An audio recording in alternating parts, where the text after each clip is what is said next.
Olá, eu sou o Alex Clapes e você está no Divaneios, um podcast da Escola Paulista de Psicanálise e do Instituto Hécatos. Neste episódio nós vamos discutir uma poesia que eu amo demais. E quem vai interpretar essa poesia é a minha amiga Mayra Ellen. Imitação. Ninguém sabe quem sou eu. Também já não sei quem sou. Eu bem sei que o sofrimento de mim até se cansou. Na imitação da vida, ninguém vai me superar. Mayra, minha amiga, Sami, meu amigo, por favor se apresentem. Alexandre, você só nos convidou para falar de coisas belíssimas, hein? Muito obrigada. Um prazer estar aqui com você. Eu sou Mayra Ellen, sou atriz, formada pela Escola de Artes Célia Helena. Sou empresária também, no ramo da indústria farmacêutica. E obrigada por estar aqui mais uma vez, batendo um papo leve sobre poesia, sobre arte. Bom, sou o Sami Napo. Já comecei com uma credencial maravilhosa, né? Amigo do Ale, já nos credencia aqui, né? Ai, ligadinho. Meu narcisismo, minha vaidade, assim, ela tá soltando fogo. Já é difícil minha vaidade. Bom, sou da área de comunicação, milito na área de propaganda, marketing principalmente, né, com formação em propaganda e marketing, mestrado em comunicação, enfim. E estamos aqui para bater um papo gostoso sobre poesia, que é uma coisa tão gostosa, né? Nossa. E antes de vir para cá, antes desse convite, quando eu pensava rapidamente, né, em poesia, eu pensava cá comigo, eu já tenho 54. Quando eu era novo, né, a poesia ainda tinha uma força, né? Era muito interessante. Eu tenho um poeta preferido, que é Manuel Bandeira, e sempre foi um poeta para mim fantástico, enfim, que era um livro de cabeceira. Eu sei de cor muitos poemas, de tanto que eu lia. Nunca me preparei para decorar, mas lia com, né? Fernando Pessoa também era uma coisa muito forte, né? É uma pena que hoje ainda temos brilhantes poetas, não, mas hoje a poesia não tem tanta valorização. Pelo menos eu não vejo jovens lendo poesia. Pelo menos não os meus, né? Nós temos dois, continuo na apresentação, nós somos casados, temos 2 filhos, um de 15, um menino de 15 e uma menina de 12. Engraçado, não está no dia a dia deles a poesia. A despeito de que de vez em quando a gente traz isso para o universo, eles gostam, né? Então, a gente tem que ter um trabalho diário, a gente tem que trazer a poesia para esses jovens, né? Para eles gostarem, para eles entenderem, para eles viverem essas poesias, né? Na própria escola, eu não percebo eles trabalharem tanto com poesia. É uma pena. A gente devia resgatar mais isso, né? Essa poesia, eu descobri com Bethânia, que ela inicia o show, a imitação da vida com essa poesia. E aí eu descobri que não é uma poesia, é uma música. E eu descobri que é uma música de um autor chamado Batatinha. E eu sempre achei que era do Fernando Pessoa. E não é. Tem a cara, né? Tem a cara de Fernando Pessoa, mas é de um músico chamado Batatinha. E por que eu estou falando isso e agora pegando carona no que você diz? Para mim houve uma transformação na poesia, na forma como a poesia é distribuída no século passado. Meu Deus do céu, Somos aqui do século passado, não podemos esquecer. Falar século passado assim dói na alma. Mas do século passado que ela foi sendo transformada em canção. Quantas canções sangrando, essa do Batatinha, imitação, foram sendo transformadas em letras de música. Não é? E a disponibilidade foi sendo letra de música, né? e não o livro de poesia, né? Os poetas com livro de poesia. Mas eles estão aí, estão ativos. Então, a poesia é quase um movimento de resistência, não é? E aí, quando eu penso nisso, já me dá um sentimento de tristeza. Que se você pega certas músicas e lê, dá tristeza. Né? E é só uma curiosidade, até porque a gente tem que... Para a gente gostar de aprender alguma coisa, né? Sempre legal aprender gostando, ou de alguma forma lúdica, ou qualquer coisa que seja, né? De uma forma leve, né? E eu falo de Manuel Bandeira porque foi o que me marcou minha infância, porque foi um poema que meu pai me leu, e ele tem uma poesia chamada Café com Pão, que é uma brincadeira, que a poesia você tem que lê-la como se fosse, né? Café com pão, café com pão. Vixe Maria, que foi isso? Maquinista agora, assim, café com pão, café com pão. É um trem, né? É um trem caminhando. E isso, você criança pequena, né? Me maravilhou aquilo, né? Me maravilhou você com palavras, você fazer o som de um trem andando, né? E aquilo me marcou, e foi a partir daí que a poesia entrou no meu universo, né? De gostar de poetas e coisa de poesia. Então a gente tem que buscar isso, né? Tem que trazer isso, não obrigar você a ler livros ali na escola, como é muito feito, e livros, eu fui obrigado a ler alguns livros na escola, na minha época. Bom, Machado de Assis tem livros belíssimos, mas tem livros que são chatos, porque para uma criança, né? A Mão e a Luva, você lê, quando você é criança, você quer matar, você quer né, pegar a mão e a luva e mandar, né, para aquele lugar.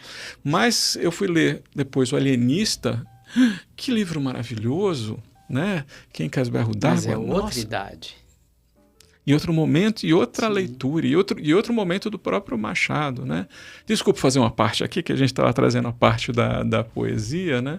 E da importância que ela é, e da beleza que a poesia, né? Porque ela é um extrato de um monte de coisa, né? A gente lê uma poesia e ela explode na nossa cabeça, né? Essa questão, muitas vezes, da literatura e da poesia, ela nos é apresentada fora do tempo. Para você entender Machado de Assis, você tem que ter uma certa maturidade. Sem desmerecer nenhum adolescente, pelo amor de Deus. Mas, assim, tem livros que estão pedindo para vestibular que exigem maturidade. O que você está fazendo no vestibular? Por que você está no vestibular? Sem desmerecer nenhum adolescente. E nem o autor. E nem o autor, muito menos o autor. Não, porque você pega a Moreninha, que eu fui obrigado a ler, quando eu li moleque, aquilo lá, cara, eu queria esganar a Moreninha, coitado.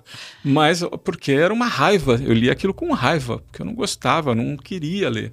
Gente, né? Dom Casmurro você tem que ter uma certa vivência para ler Dom Casmurro. Tem maturidade emocional. Emocional, assim, tá super bem escrito. Um adolescente vai conseguir ler aquilo, mas tem uma profundidade emocional, insisto, sem desmerecer nenhum adolescente, Sim, claro. que exige uma maturidade emocional que não é para estar no vestibular, né? Sei lá, isso aí é para você ler com uns 30 anos, não é para ler com 15, 17, não é? Não sei o que é para ler com 15, 17, não façam essa pergunta. Mas é sacana botar isso para um Ficar adolescente. discutindo se Capitu traiu ou não com 15, 16, você não tem nem namorado, você está começando sua vida emocional. Você vai pegar... é muito sutil ali esse relacionamento, enfim. Mas às vezes o processo da leitura já tem uma linguagem tão enfadonha para eles, que você vai criar um bloqueio, inclusive, que a pessoa vai tomar... O adolescente vai tomar um abuso daquilo ali e ele não vai querer mais. Sim. Eu não quero mais livro de poesia. A poesia é chato. Não quero mais.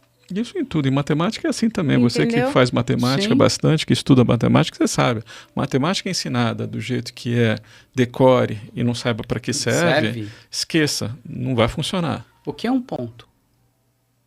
Começa a estudar matemática com essa pergunta, o que é um ponto? Uhum. E aí vem uma discussão que a gente estava conversando no final de semana, do simbólico. Uhum. Sair do concreto e ir para o simbólico.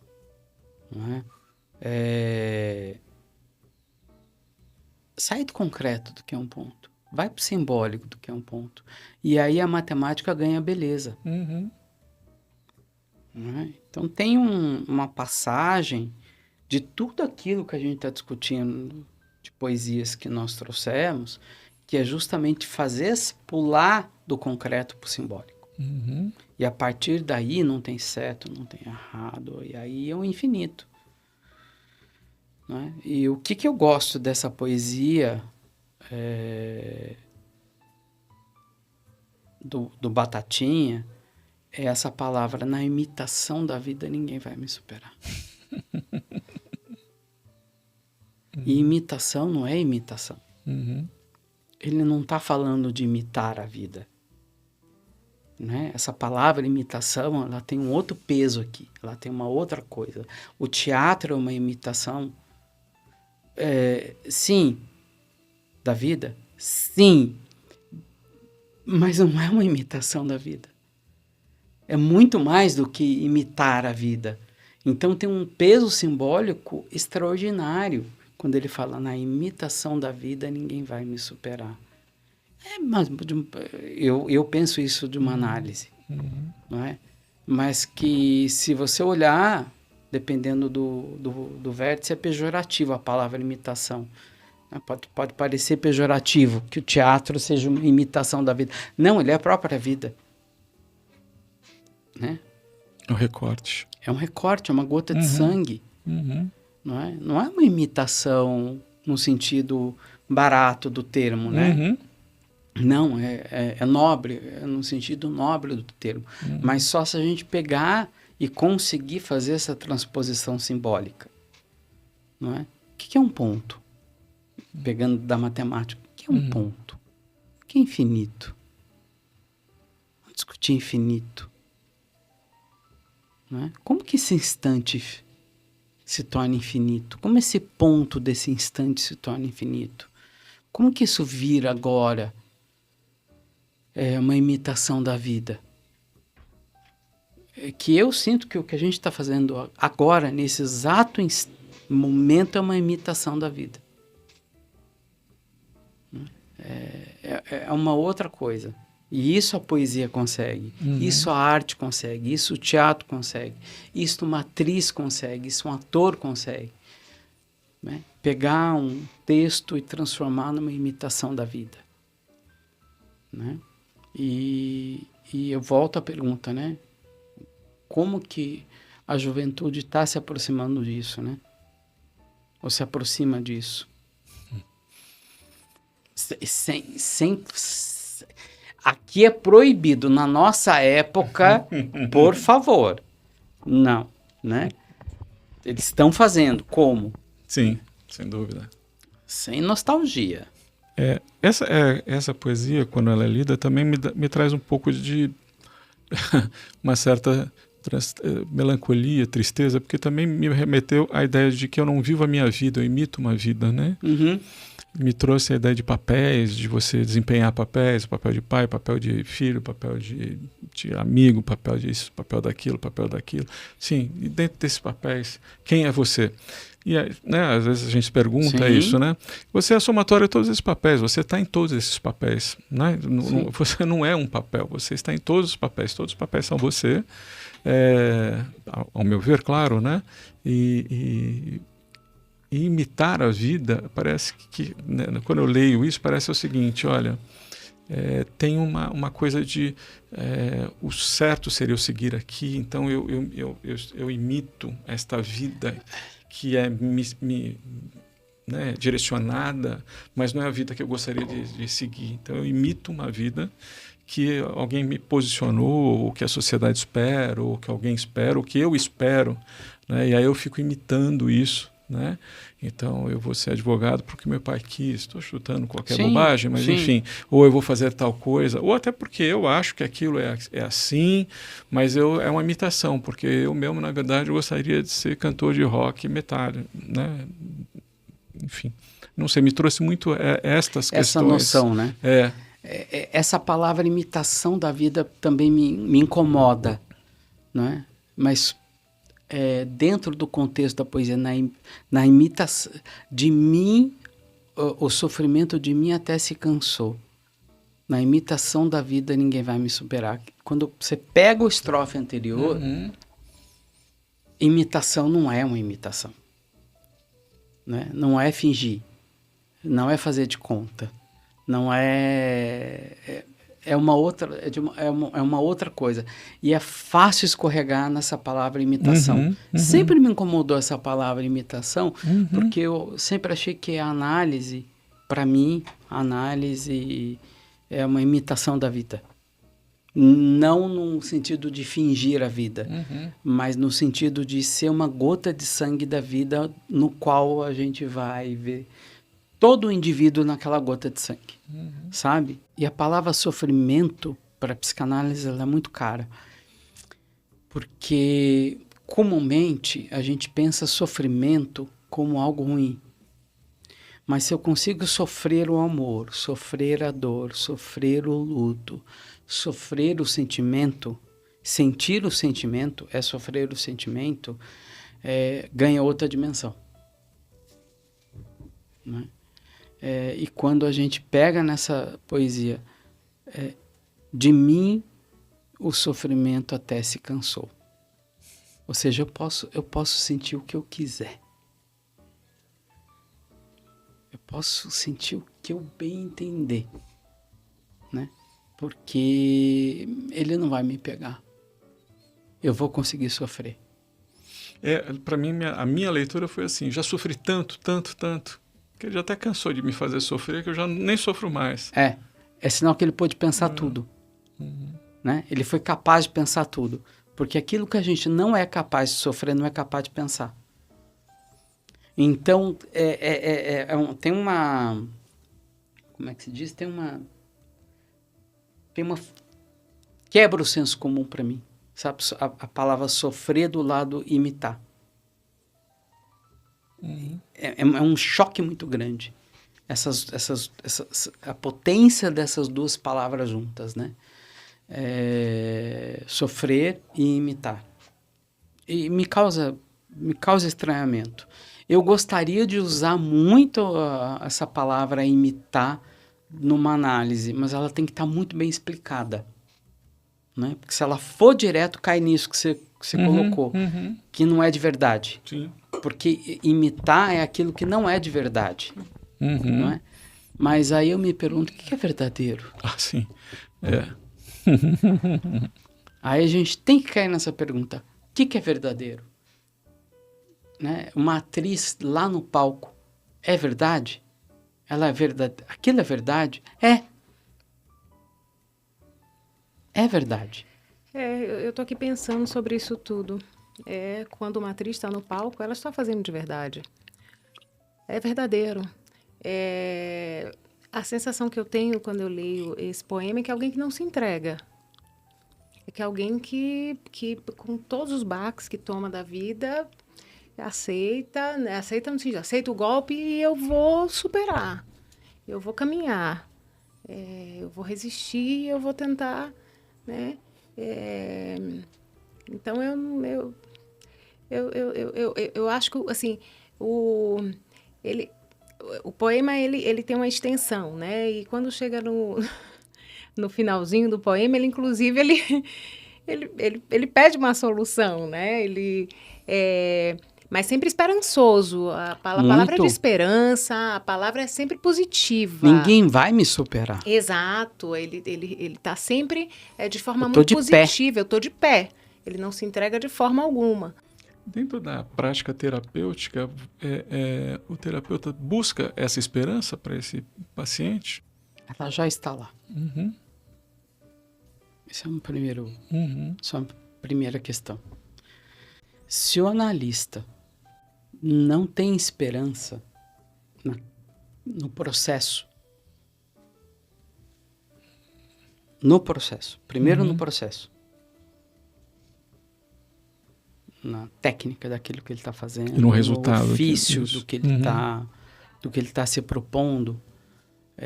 Para mim, ele deveria estar fazendo uma outra coisa. Né? Vai fazer outra coisa. De coco na praia, vai fazer outra coisa. O que muitas vezes acontece é que a pessoa não sabe do seu ofício. Esse é um ponto crucial. Né? Principalmente em psicanálise é um ponto crucial. Muitas pessoas estão fazendo por aí alguma coisa que eu não chamaria de psicanálise. Ainda que, eu retomando uma frase do Winnicott, ele diz, quando não é possível fazer psicanálise, eu faço outra coisa. Né? Mas essa outra coisa não é qualquer coisa. Não é? Então, o analista, ele precisa, de alguma forma, acreditar naquilo que ele está fazendo. E acreditar naquilo que ele está fazendo é ter esperança. Né? Esse é um primeiro ponto. Sendo mais intimista, mesmo quando o paciente não tem esperança, o analista precisa ter esperança naquilo que ele está fazendo. Não é? Inclusive para mostrar para o paciente que se ele está lá é porque ele tem esperança. E isso está debaixo do nosso nariz. Você está aqui, então tem esperança. Você está fazendo a sua parte, que é estar aqui. Então temos uma esperança. Não é?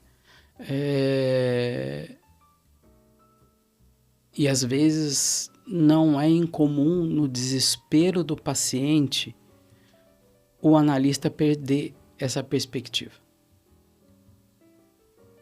Porque o consultório é inundado de tanta desesperança, de tanto desespero, de tanto,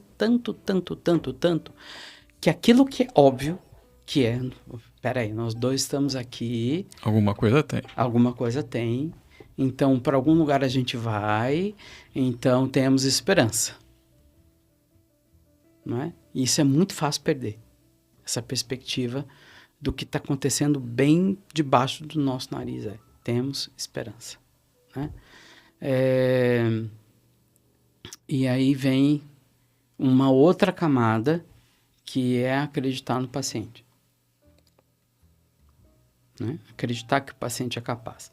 Muitas vezes a gente não fala para o paciente porque acha que o paciente não vai resistir. Mas ele vai resistir. Quem disse que ele não vai resistir? Quem falou para você? Você não vai resistir a falar. Mas quem falou que não vai resistir a ouvir? Então, quando o analista não diz algo a um paciente acreditando que ele não vai conseguir ouvir, também deveria estar fazendo outra coisa da vida. E o paciente está esperando lá, está lá para ouvir, né, também. Sim. Não só para falar, mas ele tem Agora, ouvir, como né? Você vai falar é outro departamento. Não é? Mas você tem que ter essa noção. Sabe esse personagem? O sofrimento de mim até se cansou, na imitação da vida ninguém vai me superar. Eu preciso ter essa perspectiva com o meu paciente para poder seguir. Porque se eu acreditar que ele não vai conseguir, ele não vai conseguir. Porque eu já estou acreditando que ele não vai conseguir. Já perdeu o jogo de cara. Não, como assim? Como assim? Não é?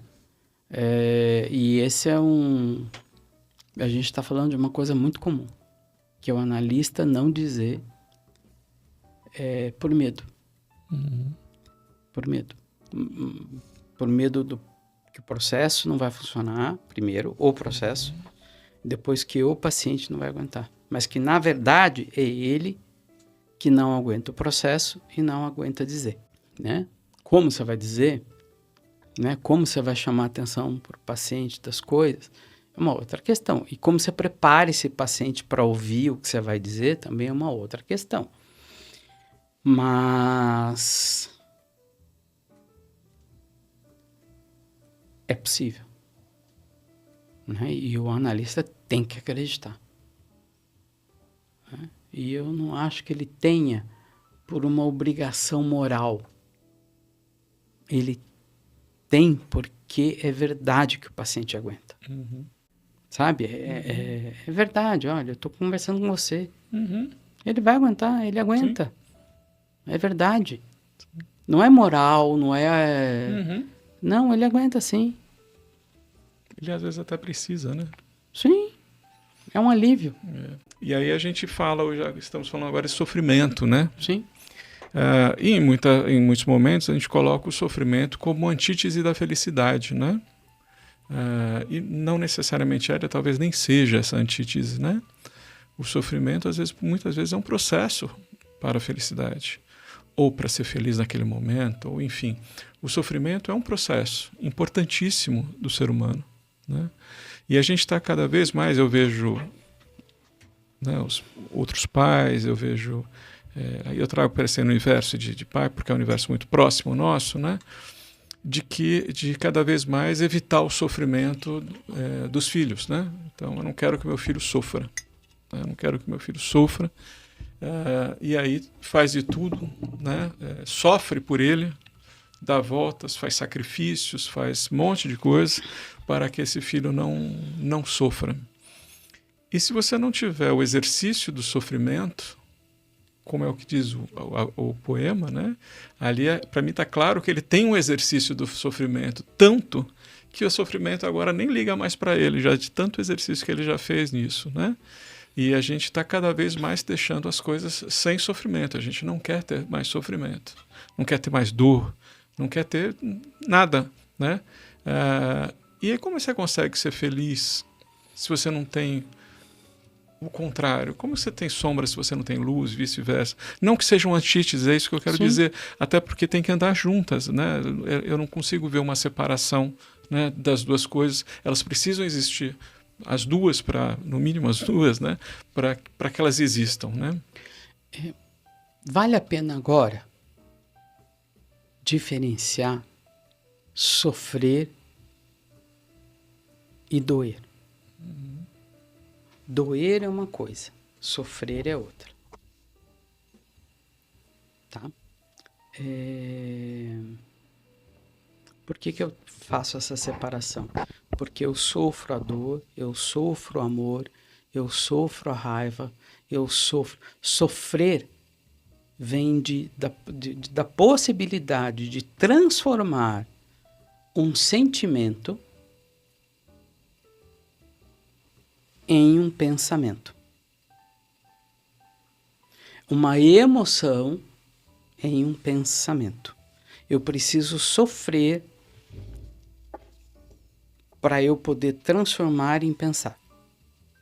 Dor, amor, raiva, ódio, nostalgia, luto. Então, entre pensar e essas emoções, tem o sofrer no meio. Né? Então, a gente sempre tem uma mistura comum de sofrer com dor. A confusão entre sofrer e doer. Sofrer não é doer. Sofrer é a possibilidade, e aí a gente volta no dar-se conta, de dar-se conta que aquela emoção está ali. Existe uma emoção. Então aí você sofre a emoção e pode dar um nome para ela. Qualquer uma. Não tem qualificação positiva ou negativa. O Bion, ele tem uma frase que eu gosto muito: quem não sofre a dor não sofre o amor. Porque a ênfase está no verbo sofrer. E isso é extremamente importante em psicanálise, e a gente perde essa perspectiva, porque as pessoas querem só sofrer coisinhas, entre aspas, bonitinhas. Amor, carinho, blá, blá, blá, blá. Só que eu tô falando da capacidade de sofrer.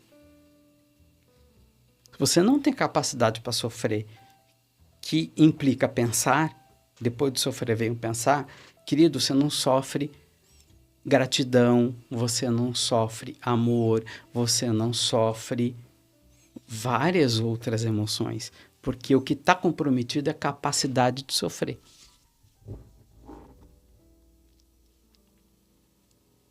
Né? Então, essa distinção é muito importante. Sofrer não tem ligação direta com dor. Eu sei que no bar da esquina, no senso comum, no senso comum, sofrer tem a ver com dor. Não. Não. Sofrer tem a ver com a possibilidade de sentir.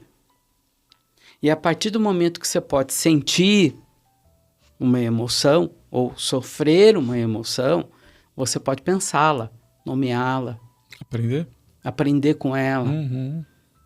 Agora, se eu não consigo sofrer, aí não consigo pensar, eu não consigo desenvolver mais nada, porque eu não entro em contato com as minhas emoções, Sim. porque eu não posso sofrê-las. E aí eu concordo com você, o risco de uma proteção excessiva é você tá quitando daquela pessoa a capacidade dela sofrer amor, gratidão, paz, tranquilidade, prazer pela vida, porque ela não pode sofrer. Então, essa frase do Bion para mim é emblemática. Quem não sofre a dor, não sofre o amor. E aí essa pessoa não evolui. Não, ela não vive. Não vive, não evolui. Eu concordo com você. Não vive. Sim. Não vive. Sim. Né? Isso é terrível. Isso é terrível. Se a gente voltar para o teatro, né? Para mim, a beleza do teatro é o ator, ele sofre as emoções que eu não suporto sofrer. E o exercício do teatro, quando eu vejo aquilo, facilita que eu entre em contato com aquelas emoções duríssimas que eu não quero, não é? E agora, espero que, né, aí tem a catarse e tudo mais, o espectador, ele consiga, né, ter mais capacidade de sentir aqueles sentimentos que antes ele não tinha quando entrou na peça. Não é? É tipo assim, só quero ir em comédia, sabe? Só vou em comédia. Que é o que tá mais comum, né? Só vou em comédia. E o teatro, como educador emocional, perde o seu valor. Quem quer ir numa peça que a mãe joga os filhos no poço? Eu quero estar nessa peça, porque eu quero entrar em contato com as emoções dessa personagem, porque assim, né? Que emoção é essa? E não sou eu que estou fazendo. Olha que coisa maravilhosa que é o teatro. E eu não estou precisando nem viver aquilo para entrar nesse sofrimento, porque a empatia, Sim, né? É possível a empatia com isso. E você fazer a mesma coisa. Então tem sentimentos, pode ser um grande, como você falou, é um aprendizado emocional. Porque ali eu não preciso estar vivendo aquela tragédia, qualquer que seja, ou aquela dor, ou, enfim, qualquer coisa, para sofrer junto e para né, e pensar sobre, né? Então é aquela coisa, eu assisti e começo a chorar, não é? Isso. Assistir chorar é porque você está sofrendo, né? Não quer dizer que está doendo. Você está dizendo que está sofrendo aquilo, você está vivenciando aquilo naquele momento. Junto. É a maravilha do teatro, do cinema. E mesmo da literatura, da poesia. É você poder, da boa poesia, né? Tá falando da boa. Né? É você poder entrar em contato com esses sentimentos, sentir, sofrer junto, mas sem precisar jogar seu filho no poço. Né? E aprender com aquilo. Né? Essa é a maravilha do teatro. do bom teatro, da peça bem feita. Né? Agora, se você só quer comédia e filme de ação, opa. Em alguns momentos eu acho até interessante, quer dizer, quando você só quer é um problema, mas quando você quer, porque em alguns momentos você quer o teu Rivotril, você quer um Rivotril, eu só quero ver filme que eu não preciso pensar. Eu só quero um alprazolam de 2 miligramas hoje. Tudo que eu quero hoje, sabe o que é?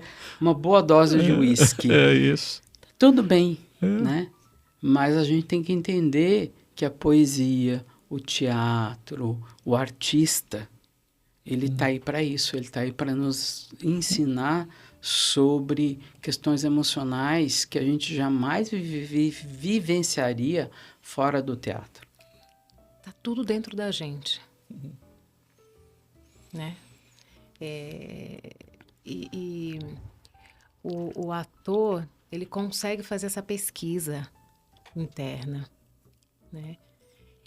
Quando você vai ao teatro, é isso que você falou, você tem essa possibilidade de sentar, assistir, entrar em contato com essas emoções, mas não necessariamente você se envolve com o processo, com o trabalho dos bastidores, que é um trabalho intenso, que é feito. Árduo, que é feito, um trabalho de pesquisa grande que é feito, que às vezes é doloroso, né? Mas você consegue ter contato com esse sentimento, com essas emoções, né? E ter esse entendimento que você falou. Se você vai só assistir comédia, você não consegue ter essa amplitude da capacidade humana, Sim. de todas essas percepções, da complexidade de todos os sentimentos. Obviamente, tomando cuidado para não generalizar, né? Porque tem comédias que fazem você viver dramas terríveis, porém de maneira que você dá risada. E no final você às vezes até se sente ridículo de estar dando risada daquilo, porque é uma desgraça que está acontecendo e você está rindo, né? Quando a gente cita isso, a gente cita a comédia que é só para rir. Uhum. Né? O único objetivo é só rir. O pastelão, é a torta na cara. Você só quer rir. Uhum. Né? Tudo que bem. Não é uma crítica ao pastelão, não é uma crítica porque é ótimo comédia, também, porque é uma delícia. Que tem momentos que você precisa dessa válvula de escape. Sim. Não é isso, não é essa crítica. A gente está falando só da importância do contato com a amplitude, a complexidade das variações do sentimento, né, do ser humano. E ampliando a palavra sofrer. Sofrer Exatamente. Não é dor. Sofrer está muito ligado à dor. E aí se você falar, eu não quero que o meu filho sofra. Então você não quer que ele viva. Exatamente. Opa. Ou eu quero escolher os sofrimentos do meu filho também, né? Quero escolher. Existem casos que a gente sabe de que o filho começou a namorar uma menina, toma um pé da menina e a mãe vai lá perguntar por que a menina deu um pé no menino, né? Assim, é um absurdo, né? Tem gente que vai ouvir aquilo e achar que não, né? Pô, né? Tem que saber por que ela deu um pé. Não tem, isso faz parte da vida dele, ele tem que aprender a lidar com isso. Ele que se vê, ele que lute, né? Como que é a expressão que o pessoal fala agora, né? Ele que lute. E a gente fica toda hora tentando, né? Ali de um jeito ou de outro, não faça assim, não vem. E segurando, e não deixa ele sofrer. E às vezes nem sofrer, claro, como a gente está falando de dor e está muito mais ligado, mas se eu não ensinar, é o que você falou, se eu não ensinar ele a sofrer de dor, ele não ensina a sofrer de nada. É luto, é discussão, é entender, é se entender, é entender que a vida é assim, não é só dor, é um monte de sentimento envolvido ali que precisa ser sofrido para poder ser pensado. Né? Eu estou vendo o dia, assim, sem querer ser apocalíptico, mas eu tá na moda, então. Eu estou esperando o dia que um pai e uma mãe vão bater na porta de uma empresa para tirar satisfação com o RH, por que aquela empresa demitiu. Não duvido que isso já deve ter acontecido inúmeras vezes, não duvido. Não duvido? Não duvido nenhum. Não duvido que isso seja uma prática. Vou até começar a fazer uma pesquisa com os RHs que tenho contato para saber se isso não acontece. Eu já fui coordenador de curso, né? E já tive exatamente a mesma coisa. Por que meu filho foi mal na prova? Na prova. A mãe veio cobrar de mim como coordenador de curso por que ele foi mal na prova ou por que ele está mal, né? E aí eu já entendendo que isso poderia acontecer, eu pegava o diário de classe primeiro e falava assim, bom, ele não vindo na aula, como ele não veio tal dia, realmente me parece que ir bem na prova seria uma situação até espantosa, né? Eu também era professor também, eu falei assim, a forma como ele se comporta também, tá? Aí isso desmoronava a mãe começa a chorar e vira para mim e fala assim, eu não sei mais o que eu faço, eu dou tudo. Essas eram as palavras, tá? Isso não aconteceu uma vez, não, aconteceram várias vezes. Eu dou tudo para esse menino. E é óbvio que era um mero coordenador de curso, eu não posso entrar na vida de ninguém, né? Enfim. Mas às vezes eu falava sem querer mesmo, né? E na época eu não tinha, meus filhos não eram adolescentes ainda, eu falava assim, olha, talvez seja o problema, talvez você está dando tudo, né? Mas isso é uma reflexão que você tem que fazer, né? O que está faltando você, né? Dentro desse tudo, o que é tudo para você? Tudo é muita coisa. E mais... não entendo, só estou agora sonhando, tá? Estou em livre associação. Que talvez esse filho só esteja dizendo, não sou o filho dos seus sonhos. Uhum. Faça o favor de me enxergar. Às vezes é um pedido de, olha, vê se me enxerga. Uhum. Como eu sou. Uhum. Ou vê se me dá limite. Tudo. Pode ser um monte de coisa. Tô sonhando aqui. Não, em muitos casos eu percebo que esta criança, esse indivíduo, esse adolescente, ele está pedindo limite. Ele está precisando que dê um norte a ele. Me dê um norte. Né? Me dê um caminho. Mesmo que eu queira sair desse caminho. Me fale qual é um caminho. Me dê um, qualquer que seja. Ou ele esteja com o sentimento do poema passado. Uhum. De que ele bate a porta e não tem ninguém lá. Também. Mas isso tem tantas coisas envolvidas que me remete também àquele primeiro poema que nós falamos, né? Os contornos. Às vezes os pais só ficam num contorno e aí, por causa disso, não conseguem, às vezes, perceber... Fica no contorno do amiguinho, né? Que esse é amiguinho do meu filho, e eu não assumo a posição de pai. E não conseguem perceber, né? Não conseguem ajudar, porque muitas vezes não sai de determinados contornos. Imagina a solidão. Ixi, faz a gente costurar muitos poemas aí. Faz, não faz? Aí imagina agora no sentido de imitação. Quantas famílias imitam uma família e não são uma família? Ai, catástrofes. Gente, esse foi o último episódio dessa pequena série, e a gente se vê num outro. Obrigado, Mayra. Obrigada, querida. Obrigado, Sami. Muito obrigado, meus amigos. E a gente se vê no próximo episódio. Até mais.